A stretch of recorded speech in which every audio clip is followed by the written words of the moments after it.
The Lyric Opera of Chicago is providing the world with a fine gift in the form of Pagliacci. The recorded version of Ruggero Leoncavallo's iconic opera is available to view online free of charge, beginning now.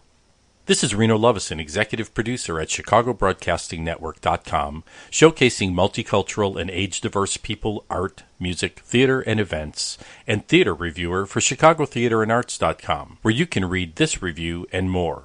If you're looking to make music of your own, consider the Lakeshore Music Studio in Chicago's Gold Coast area, providing piano lessons for all ages, in person and online. It's difficult to say where the first reference to a sad clown who is laughing on the outside but crying on the inside begins, but surely the character of Pagliacci is one of the best known. It's a short opera at roughly 90 minutes with a fairly straightforward plot and lyrical melodies that makes it a very good first opera for the uninitiated and a perennial favorite among many aficionados. Pagliacci was indeed my introduction to opera at about age 10 when my mother sang as a chorus member in the Chicago Opera Guild based at the Fine Arts Building under the direction of Irma Rounds.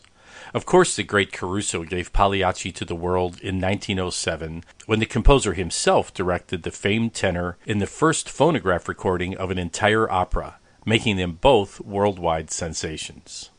Similar to a number of Shakespeare plays, Pagliacci is based on a play within a play.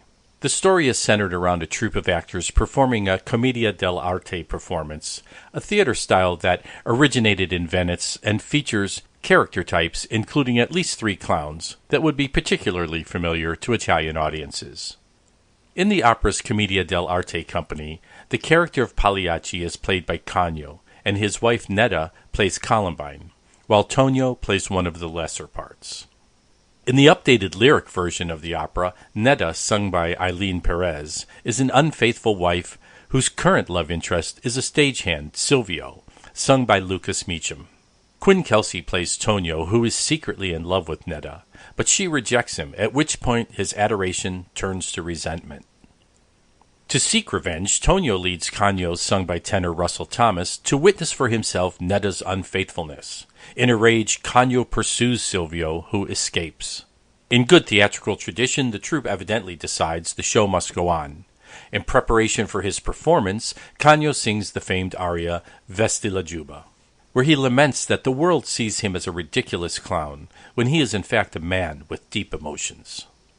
It's no doubt that it's at this point that Canio resolves to redeem his manhood, and during the performance demands that Netta reveal the identity of her lover. She refuses, and Canio kills her. Silvio, manning a spotlight nearby, leaps to her defense, and is likewise dispatched by the enraged Canio. Somewhat amused, Tonio announces to all that the comedy is over.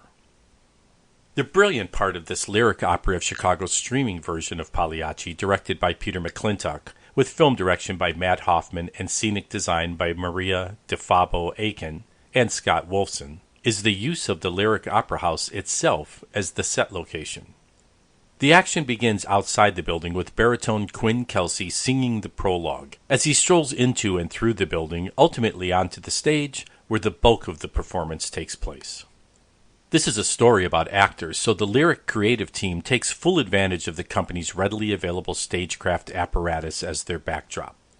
The performers are in modern dress, and the play within a play substitutes iconic commedia dell'arte characters for those of a more modern art form, referencing a television situation comedy.